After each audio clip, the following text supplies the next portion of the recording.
민주의 5대 교리를 이제 5번째 교리까지 지난주까지 다 배웠습니다. 특별히 예정에 대한 문제가 논점이 되었다라고 했습니다. 알미니안주의자들이 예정에 대한 문제에 대해서 예정을 성경에 기록되어져 있기 때문에 인정은 합니다. 하나님께서 이미 창세 전에 구원받을 사람들을 정해 놓으셨다. 이것이 예정이에요. 그래서 알미니우스주의자들도 이 예정에 대해서는 인정을 하지만, 그런데 예정을 함에 있어서 누구의 편의 조건을 가지고 예정을 하느냐라는 부분에 있어서 전혀 반대의 그러한 생각들을 가지고 있었습니다. 그래서 알미니우스주의자들은 인간이 믿는다라는 그러한 행동이 있고 그 믿음을 끝까지 지켜나가는 그러한 노력의 결과를 보고 하나님께서 그 모든 것을 다 아시는 하나님이니까 미리 모든 것, 과거와 현재와 미래의 모든 일들을 다 아시고, 이 사람이 구원받을 사람이구나 하고 택했다라는 것이 알미니우스주의자들의 주장입니다. 그런데 도르트 회의에서 이 문제를 가지고 이제 회의를 길게 하고 내린 결론은 성경을 깊이 보았을 때 그들의 주장에 잘못된 부분이 있음을 알고 결론 내린 것이 칼빈주의 5대 교리였습니다. 그래서 출발을 어디에서 출발을 했느냐면 인간의 타락, 아담과 하와가 선악과를 따먹고 범죄를 하게 되어졌죠. 그래서 그렇게 되어진 이후에 그 타락이 전적인 타락이냐 부분적인 타락이냐, 즉 타락해서 이제는 더 이상 자신의 선택에 의해서 선을, 의를 선택할 수 있는, 구원의 길을 선택할 수 있는 의지가 그들에게 조금이라도 남아있는 정도의 타락이냐 아니면 완전한 타락이냐, 이 문제를 다루었습니다. 그래서 선악과를 따먹으면 정령 죽으리라고 말씀하셨기 때문에 아담과 하와의 타락은 부분적인 타락이 아니라 죽음, 즉 완전한 타락, 전적인 타락이다라는 결론을 내립니다.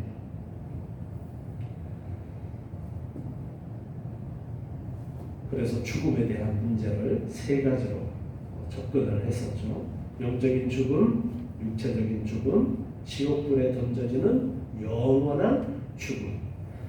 이 세 가지 죽음으로 설명을 하면서 아담과 하와가 선악과를 따먹어 당장은 죽지 않았지만 그 죽지 않았다는 기준은 육체적인 죽음은 당장 오지 않았지만 이미 그는 하나님과의 관계의 영적인 죽음, 단절된, 하나님과 단절된 영적인 죽음의 상태에 있었고 결국 그는 지옥불에 던져질 수밖에 없는 그러한 결과가 아담과 하와에게 주어지는 것이다. 그렇기 때문에 전적인 타락이라고 했습니다. 그리고 일반적인 생육복으로 태어난 모든 아담과 하와의 후손들은 다 그의 죄에서 자유로울 수 없는 원죄를 가지고 있기 때문에 그 죄악의 결과 모든 인간은 다 영원한 지옥불에 던져질 수밖에 없는 그러한 상태에 있는 인간이기 때문에 그 누구도 자기의 의지로 구원에 이르는 그 길을 선택해서 갈 수 있는 사람이 아무도 없다. 그래서 전적인 타락이다.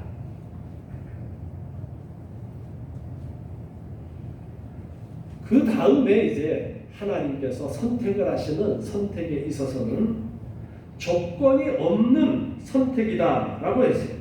조건이 없는 선택이 무슨 말이냐니까 예정이 아니라는 거예요. 하나님께서 누구를 보고 누구를 보니까 착하게 생겼어. 누구를 보니까 믿을 만한 믿음이 있어서 그래서 아시고 그 사람을 선택했다가 아니라 하나님의 전적인 의지에 의해서 이미 죽어 있는 그 인간들 아시지만 하나님의 사랑과 전적인 하나님의 의지에 의해서 그래서 토기장이가 진흙을 가지고 어떤 그릇을 만들까를 결정하는 것처럼 전적으로 하나님의 의지와 선택이다.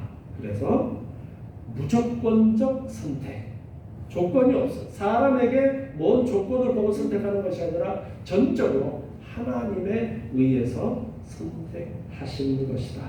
이것이 두 번째 교리로서 이제 설명을 했습니다. 그리고 세 번째는 제한된 구속이라고 했어요. 그러면 만약에 예정이 되어져 있고 하나님이 구원받을 사람들을 선택을 하셨다면 예수님께서 이 땅에 오셔서 십자가를 지시고 대신해서 죄값을 치르신 그 구속의 범위가 어디까지냐? 세상의 모든 사람들이냐? 아니면은 제한되어 있느냐? 즉 택함 받은 사람들 위해서만 예수님께서 대속의 사역을 하신 것이냐? 이 문제를 이야기합니다. 그래서 예수님께서 이 땅에 오신 대속은 세상의 모든 사람들을 위한 것이 아니다. 세상의 모든 사람들을 위한 대속이라고 해버리면 세상의 모든 사람들은 무조건 다 죄에 속함을 받게 되어지는 것. 그래서 그것이 아니라 제한적이다. 즉 택함받은 예정한 사람들을 위해서만 예수님께서 이 땅에 오셔서 그 사람들을 대속하시는 것이 예수님의 사역이었다라는 이야기를 했습니다. 그리고 네 번째는 불가항력적 은혜라고 했어요. 이게 무슨 말이냐면 거부할 수 없는 은혜. 내가 거부할 수 없다라는 거. 뭘 거부를 할 수 없느냐? 하나님의 은혜.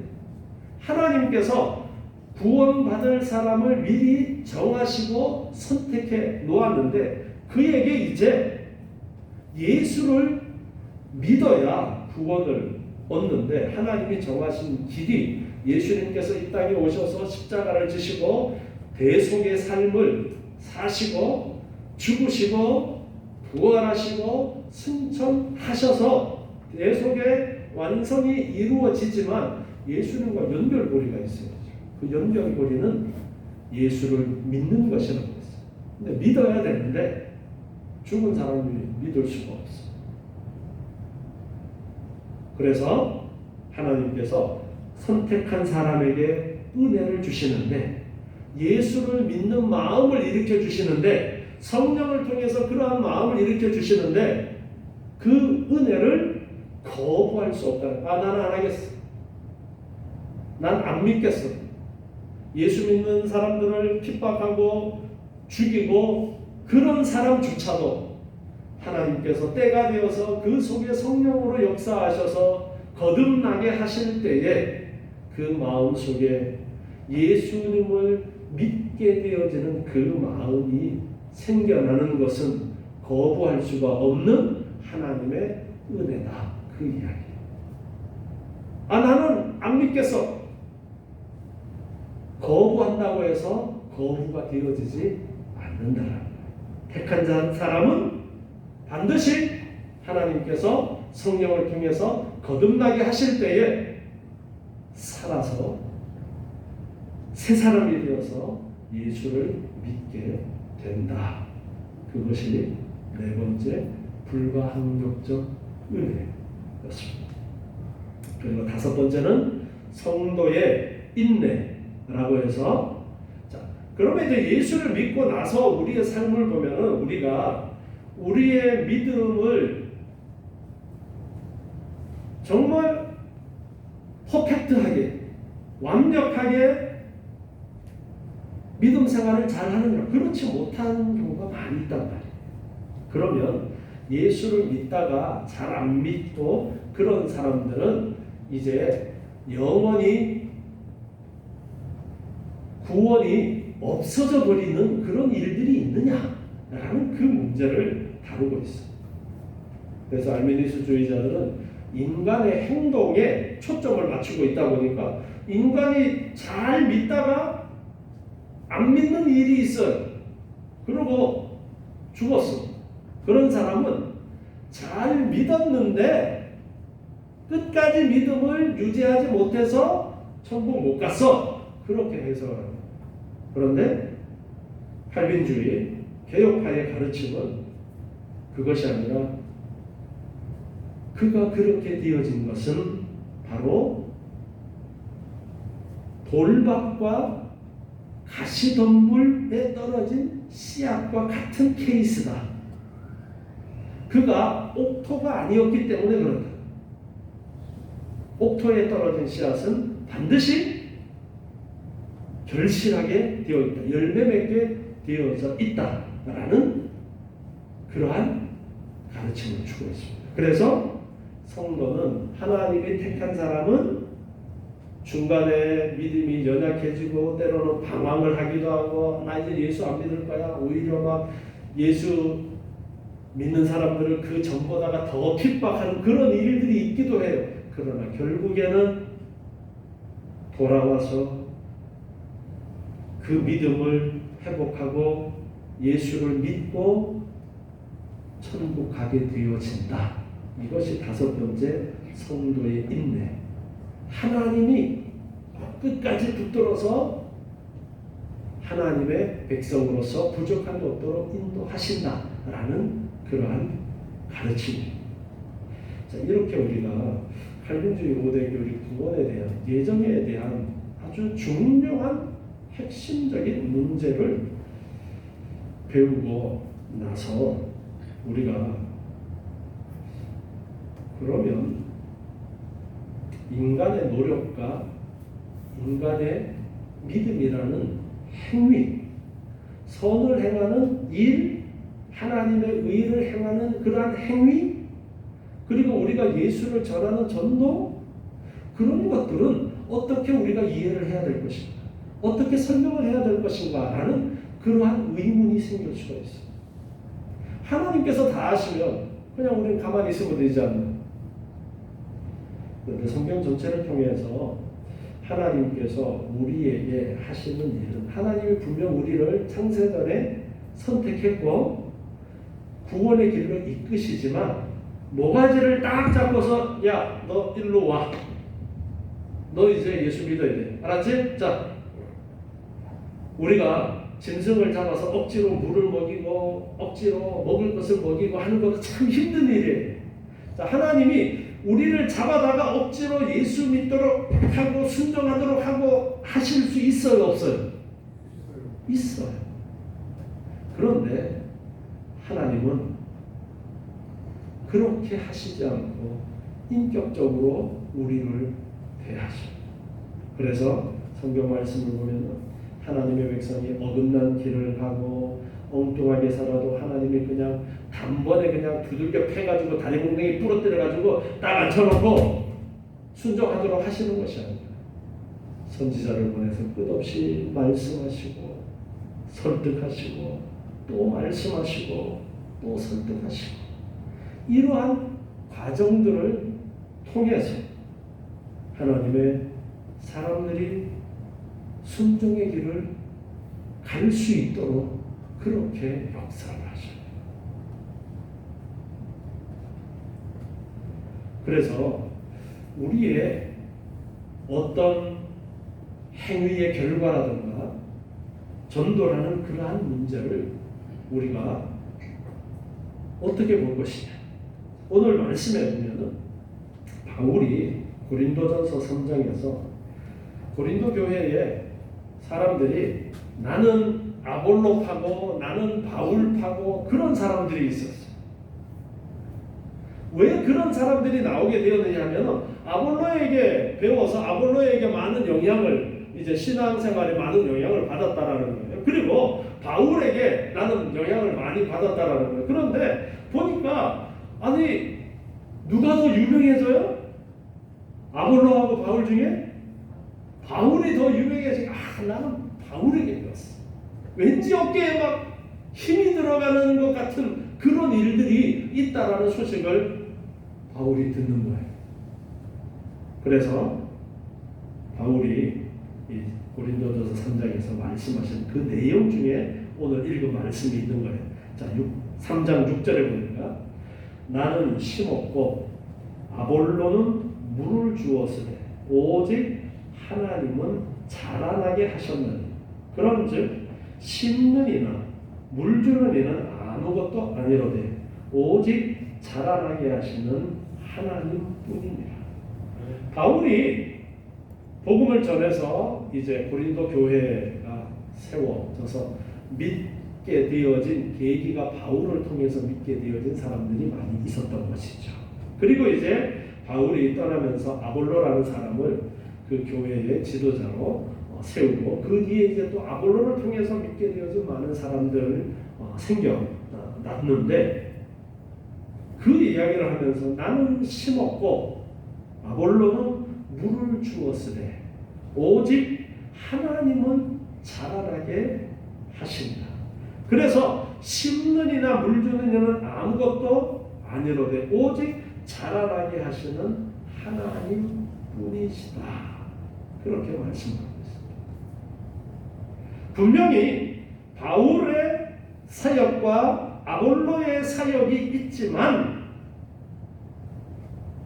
가장 중요한 것은 하나님께서 자라나게 하신 것이고 하나님께서 그 자라나게 하시는 과정 속에 바울과 아볼로를 사용하신 부분이 있다는 거예요. 사도행전 14장 27절 말씀을 보면요. 사도행전 14장 27절 이르러 교회를 모아 하나님이 함께 행하신 모든 일과 이방인들에게 믿음의 문을 여신 것을 보하고 자, 여기에 보면 이방인들에게 믿음의 문을 누가 여신 거예요? 하나님께서 이방인들에게 믿음의 문을 열어주셨다라는 거예요. 그러니까 하나님이 열어주셨기 때문에 이방인들이 믿게 되었다라는 거예요. 그런데 그 앞에 보면 하나님이 함께 행하신 모든 일들 하나님이 함께 행하게 하신 모든 일들 하나님께서 복음 전하는 그 일에 사람을 들어서 사용을 하셔서 복음을 전하게 하셨고 그 복음에 전하는 일의 결과가 어떤 결과였냐 하니까 이방인들이 믿게 되었어요. 그런데 그것을 어떻게 설명하느냐 하니까 이방인들에게 믿음의 문을 여셨다. 누가 했다라는 거예요? 내가 했다라는 거예요? 하나님이 하셨다라는 거예요. 하나님이 하시는데 하나님이 하시는 일에 나를 들어서 사용하셨다라는 거예요. 우리가 어떤 일을 할 때 도구를 가지고 어떤 일을 하면은 도구가 일한 거예요? 내가 일한 거예요? 요즘 일하는 데서 보면은 우리 김정희 집사님도 이렇게 건축하는 일들을 많이 하시는데 거기에서 하는 재미있는 이야기 중에 하나가 이런 말이 있어요. 연장이 일한다. 그런 말 하죠. 좋은 연장이 좋은 결과물을 낸다라는 이야기인데 그렇다고 해서 연장이 일 다 하고 사람은 일 안 하는 거예요? 그게 아니라 사람이 그 연장을 가지고 일을 하는 것이죠. 그래서 사역자들의 그 사역은 일하시는 하나님께 붙들려져서 한 것이다. 결국 이방인들의 믿음의 문을 여신 것은 하나님께서 하시는 것이다. 그 이야기를 하고 있는 거기에 쓰임을 받았다. 다음에 또 15장 4절 사도행전 15장 4절에 보면요. 역시 이제 바울 일행이 보고를 하는 그러한 내용인데요. 예루살렘에 이르러 교회와 사도와 장로들에게 영접을 받고 하나님이 자기들과 함께 계셔 행하신 모든 일을 말하며 하나님이 함께 하셔서 행한 모든 일들을 이제 이야기하는 거예요. 15장 12절에 온 무리가 가만히 있어 바나바와 바울이 하나님이 자기들로 말미암아 이방인 중에서 행하신 표적과 기사 구하는 것을 듣더니 자, 이 12절에서도 바나바와 바울이 지금 보고를 하면서 표적과 기사를 많이 행했어요. 기적을 많이 일으켰어요. 그런데 그 기적 일으킨 것에 대해서 우리가 가서 이런 기적을 행하고 이런 기적을 행했습니다. 우리가 했어요. 내가 했어요. 그렇게 말하는 것이 아니라 어떻게 표현을 하고 있냐면 하나님이 자기들로 말미암아 이방인 중에서 행하신 표적. 누가 행했다는 거예요? 하나님이 행하셨다. 우리는 많은 기적을 행한다고 하는 사람들이 자랑을 하는데 하나님 이야기는 별로 안 하고 자기 자랑만 많이 해요. 그런데 분명하게 알아야 될 것은 하나님이 하셨고 사람이 하나님께 쓰임받은 도구였다. 그래서 어떤 사람이 기적을 일으키고 이적을 행한다 할 때에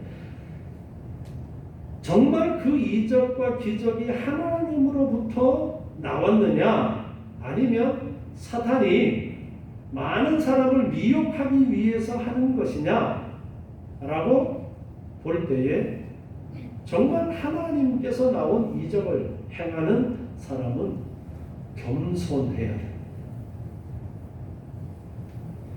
뭐 요즘도 이런 표적을 구하고 이적을 구하는 사람들이 참 많아요. 얼마 전에 우편물이 하나 왔어요. 보니까 아프리카의 어떤 사람이 기적을 일으키는데 뭐 이스라엘에서도 뭐 인정을 하고 하면서 막 왔어요. 우리 성도들 그런 거 보면 어때요? 빠져들겠어요? 안 빠져들겠어요? 우리 성도들은 안 빠져들 거예요. 제가 여러 번 이제 이야기를 했어요. 그런데 그런 거 보면 혹하는 사람들이 있을 거예요. 여기 가면은 병이 났고 어떤 저 스웨덴인지 노르웨이인지 국회의원도 허리가 아파가지고 불치병이었는데 허리가 유명한 사람이 나왔대. 그 사람 누군지 소개받고 싶죠? 하나님께서 하시는 일이다. 하나님이 하신다. 하나님이 하시는데 하나님이 필요할 때에 사람을 사용해서 하나님께서 하시는 일이고 이방인들이 믿음을 가지게 되도록 하시는 일도 사람이 움직였지만 결국에는 배후에서 누가 하셨다라는 거예요? 하나님이 하셨다라는 거예요. 로마서 15장 17절 말씀을 보겠습니다.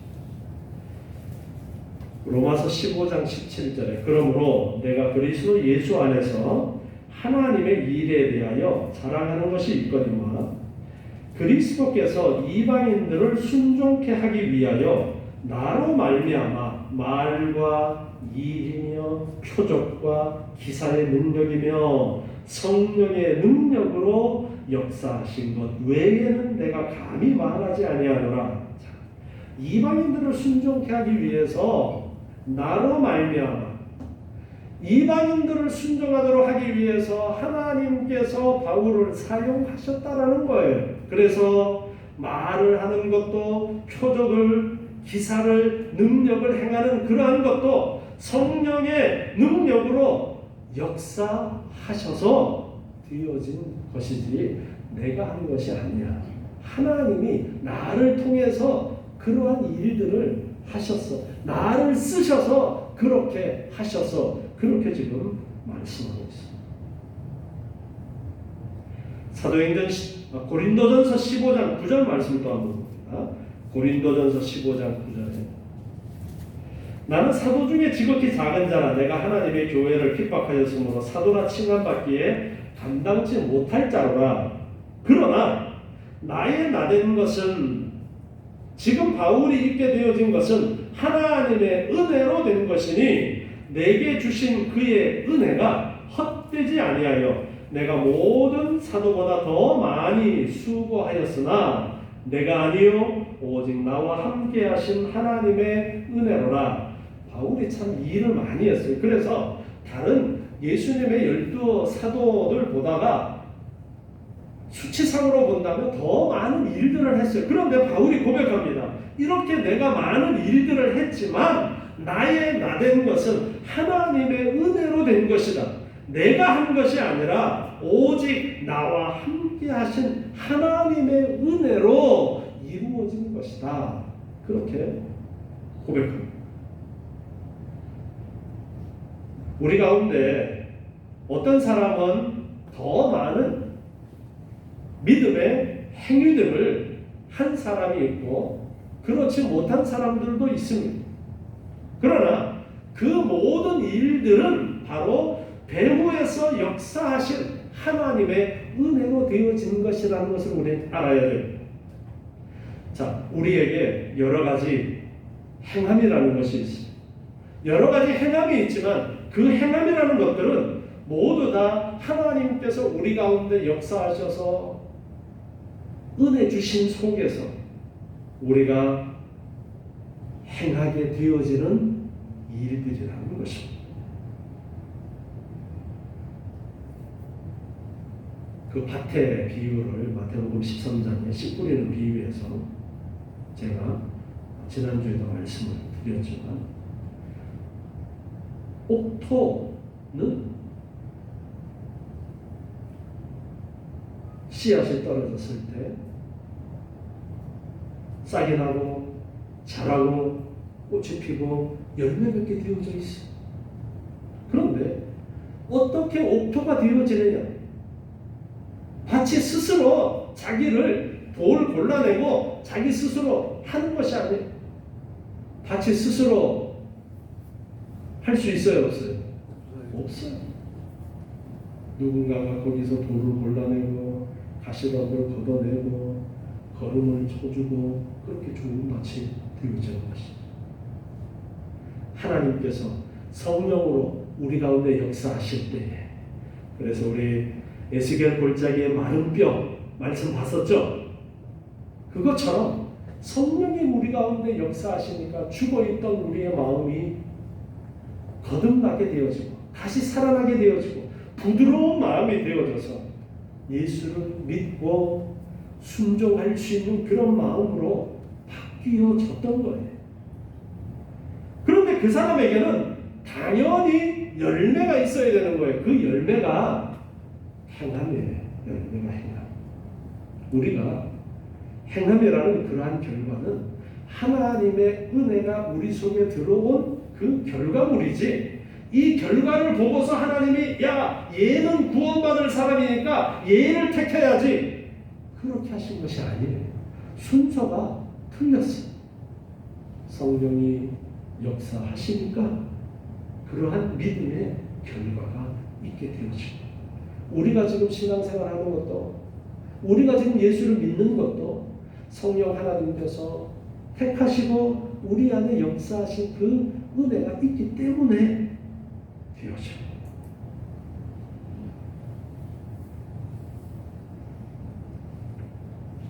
고린도전서 3장 8절부터 말씀을 우리 계속해서 한번 좀 보겠습니다.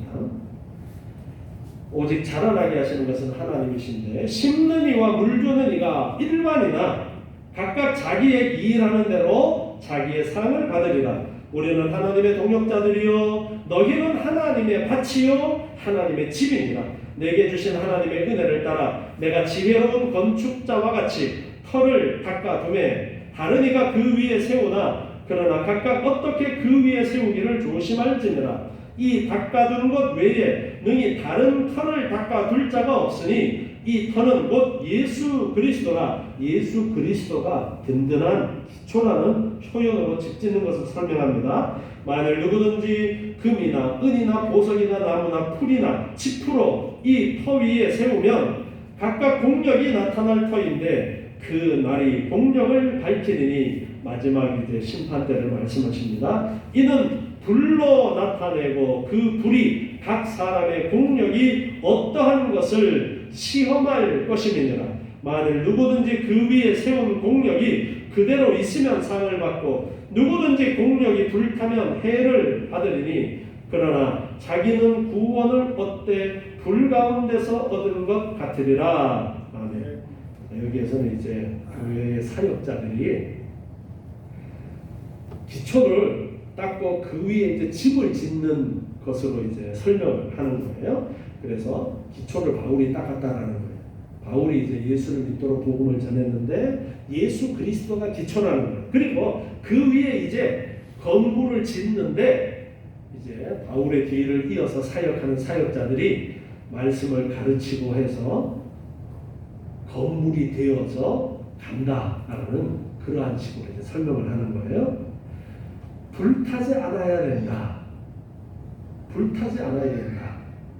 불타지 않고 남아있으면 상급이 있지만 불타 없어져 버린다면 그 가르친 사람은 겨우 구원을 얻겠지만 그 공력에 대해서 하나님 앞에 상급이 없을 것이다. 그런 식으로 지금 말씀을 하고 있습니다.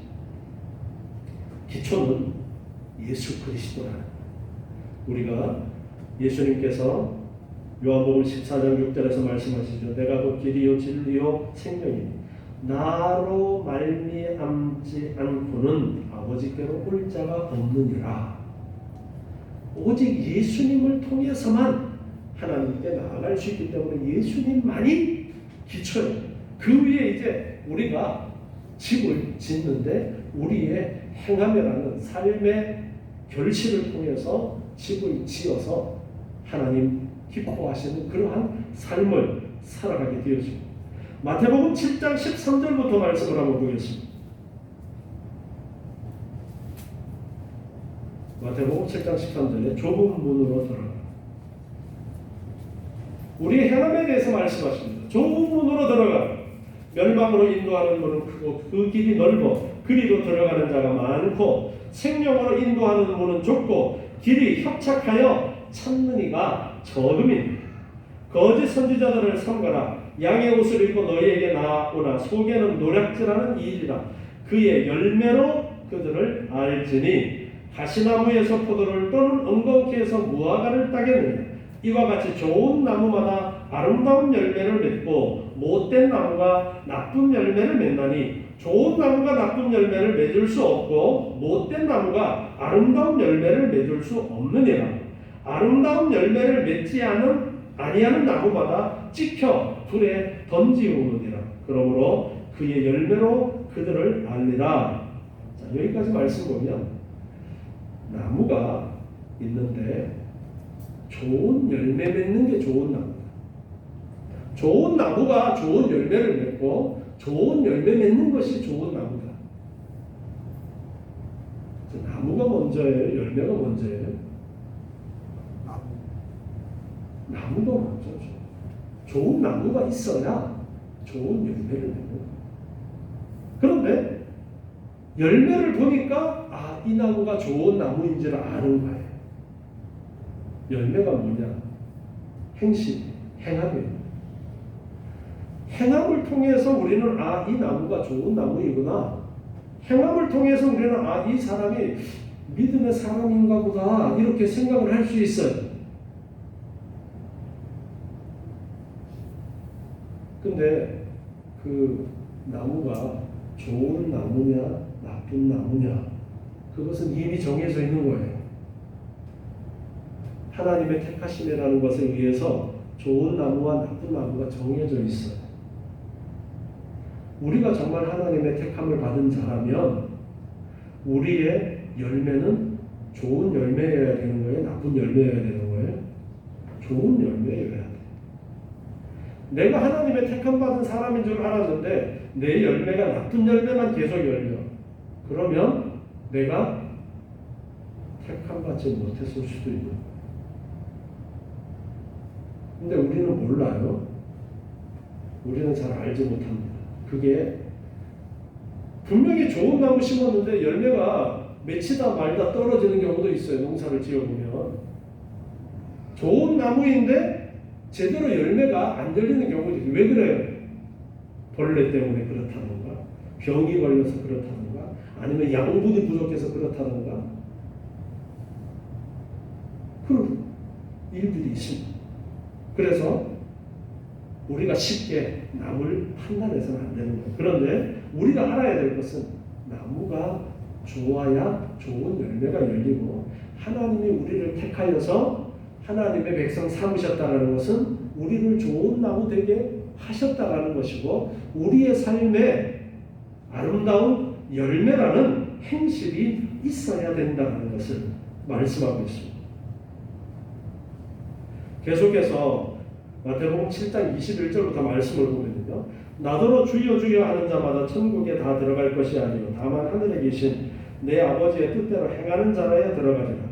그날에 많은 사람이 나더러 이르되 주여 주여 우리가 주의 이름으로 선지자 노릇하며 주의 이름으로 귀신을 쫓아내며 주의 이름으로 많은 권능을 행치 아니하였나이까 하리니 그때에 내가 저희에게 밝히 말하되 내가 너희를 도무지 알지 못하니 불법을 행하는 자들아 내게서 떠나가라 하리라. 그러므로 누구든지 나의 이 말을 듣고 행하는 자는 그 집을 반석 위에 지은 지혜로운 사람 같으리니 비가 내리고 창수가 나고 바람이 불어 그 집에 부딪히되 무너지지 아니하노니 이는 주초를 반석 위에 놓은 연고요 나의 이 말을 듣고 행치 아니하는 자는 그 집을 모래 위에 지은 어리석은 사람 같으리니 비가 내리고 창수가 나고 바람이 불어 그 집에 부딪히면 무너져 그 무너짐이 심하니라. 아멘. 누구든지 예수님의 말씀을 듣고 행하는 사람이 반석 든든한 기초 위에 집을 지은 사람과 같다라는 그런 말씀입니다.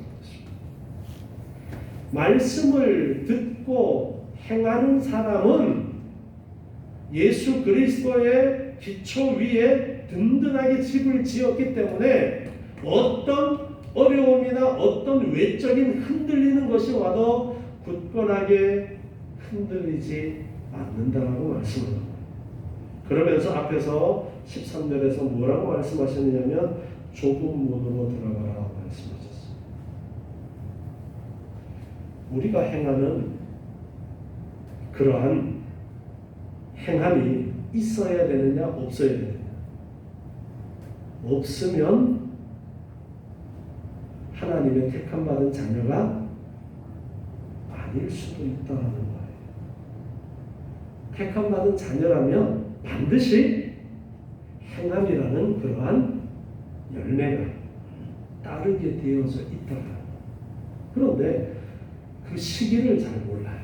언제 그렇게 될지 그 시기는 하나님이 정해 놓으셨기 때문에 그 시기를 알 수가 없습니다. 그리고 그 행함이라는 것도 지금 마태복음 7장 22절에 보면은 그날에 많은 사람이 나더러 이르되 주여 주여 우리가 주의 이름으로 선지자 노릇하며 주의 이름으로 귀신을 쫓아내며 주의 이름으로 많은 권능을 행치 아니하였나이까 하리니 주의 이름으로 뭔가 엄청난 대단한 일들을 했는데 나는 너 모르겠다. 예수님께서 그렇게 말씀하셨습니다.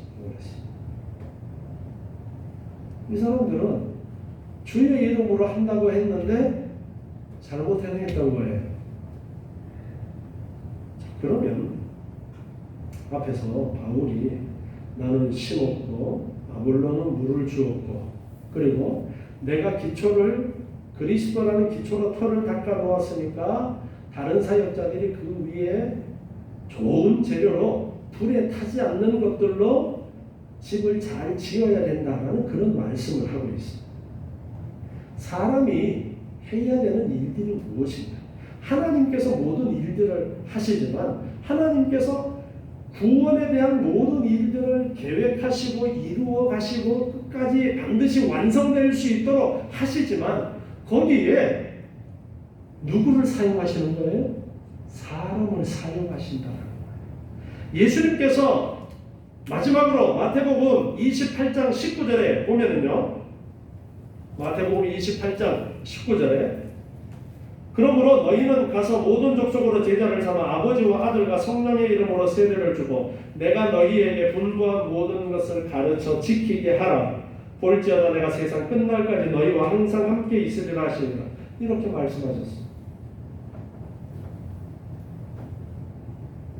사도행전 1장 8절에서도 성령이 오순절에 성령이 임하시면 너희가 증인이 되리라. 땅끝까지 이르러 내 증인이 되리라 라고 말씀하셨어요.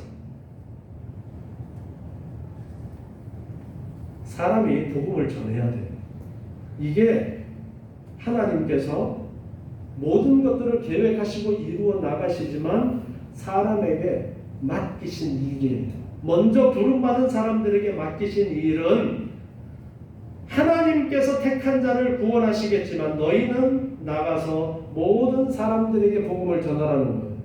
예수님께서 이 땅에 오신 목적은 세상의 모든 사람들을 구원하시기 위함이 아니지만 누가 하나님의 예정하심을 받고 택하심을 입었는지 우리가 알아요, 몰라요? 모르는 거예요. 그러면서 우리에게 분부하신 말씀은 너희들은 때를 얻든지 못 얻든지 나가서 복음을 전하라는 거예요. 우리가 누군지 모르기 때문에 그냥 전하라는 말씀을 따라서 전하는 거예요. 그리고 또 하나가 있어요. 이제 예수를 믿게 되어진 사람, 즉 교회에 울타리 안으로 들어오게 된 사람들이 있어요. 그 울타리 안으로 들어온 사람들을 성장할 수 있도록 물 주는 일, 그 일도 사람이 해야 되는 일이에요. 하나님께서 우리가 예배 시간에 하나님이 나타나셔가지고 음성을 들려주실 수 있겠어요? 없겠어요? 있죠. 그런데 하나님이 그렇게 그렇게 하지 않으시고 설교자를 강단에 세워서 설교하게 하시는 방법으로 택함 받은 백성들의 무리인 교회를 물 주시는 거예요. 성장하도록 하시는 거예요. 이게 또한 교회가 감당해야 될 일인 거예요. 사명인 거예요. 사람이 해야 될 일로 하나님이 맡겨주신 일인 거예요. 복음을 전하고 그리고 성장할 수 있도록 교회가 말씀을 가르치는 일, 이 일이 우리 교회가 감당해야 되는 일이에요. 그러니까 목사 혼자 가르치라는 거겠죠? 그것이 아니에요. 여러분 가정에서 자녀들을 말씀으로 양육하고 또 나보다가 믿음이 못한 사람에게 권면을 해주고 가정에서도 먼저 믿는 사람이 가족들에게 믿음의 본을 보이고 어떻게 해야 되는지 하나님의 말씀을 가르쳐주고 또 교회 각 기관에 속해서 혹은 뭐 교사는 교사로서 그 역할을 하면서 세상에 나가서 살면서도 복음을 전할 뿐더러 또 믿음의 선배로서 후배들에게 본이 되고 가르치는 일들을 하고 그렇게 교회가 성장해 가도록 하는 일에 사람을 쓰십니다. 하나님이 사람을 쓰셔서 그 일들을 이루십니다. 그래서 우리도 하나님께서 택하시고 하나님께서 끝까지 구원을 완성하시지만 나에게 맡기신 일이 무엇인가? 내가 어떠한 일들을 해야 될까? 가장 의무적이고 기본적인 단위는 가정이다. 지금 이번 주 이제 명절이 있어서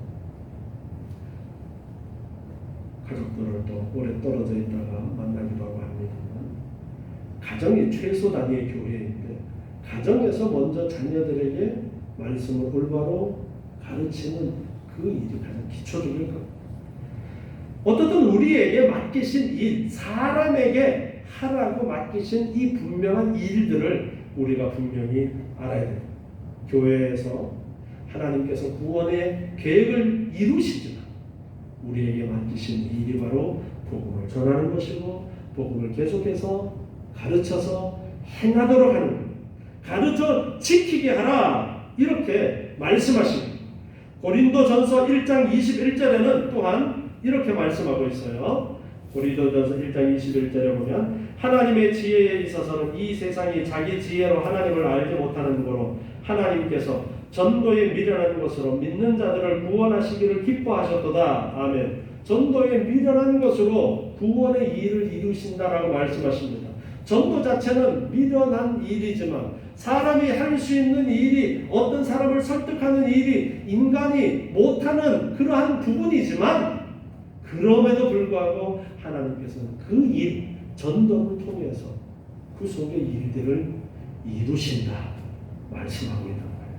그래서 하나님께서 택하시고 하나님께서 이루시는 이 구원을 분명하게 우리가 알아야 돼요. 그리고 그 속에서 내가 해야 되는 일은 기도하면서 부지런히 복음을 전하고 가르치면서 아름답게 교회가 계속해서 성장해 나아가는데 힘 써야 된다. 이것이 마땅히 우리의 행할 바라는 것을 기억해야 됩니다.